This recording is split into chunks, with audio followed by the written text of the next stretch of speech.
गतिं विमोहनं हि देहिनां सुशङ्करस्य चिरुचिप्रबद्धकन्धरं स्मरच्छिदं पुरच्छिदं लोललोचनो ललामभाललग्नक शिवेति मन्त्रमुच्चरन् कदा सुखी भवाम्यहम्।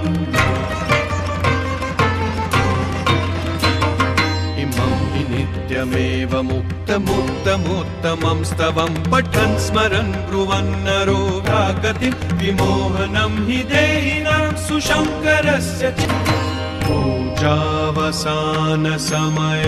दशवक्त्रगीतं यः शम्भुपूजनपरं पठति प्रदोषे तस्य स्थिरां रथगजेन्द्रतुरङ्गयुक्तां मुखिं प्रददाति शम्भुः।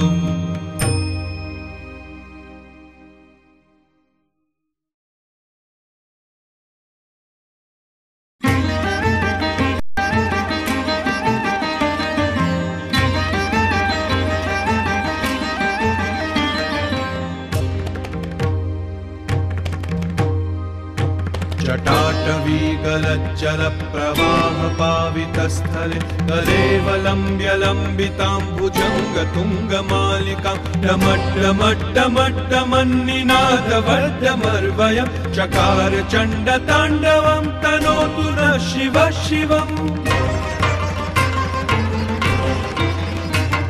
जटाकटाह सम्भ्रमभ्रमन्निलिम्ब निर्झरी विलोलवीचि वल्लरी विराजमानमूर्धनि धगद्धगद्धगज्ज्वलल्ललाटपट्टम्बरे मनो विनोदमेतु वस्तुनि। जटाभुजङ्गपिङ्गलस्फुरत्फणामणिप्रभा कदम्बकुङ्कुमद्रव प्रलिप्त दिग्वधूमुखे मदान्धसिन्धुरस्फुरत्व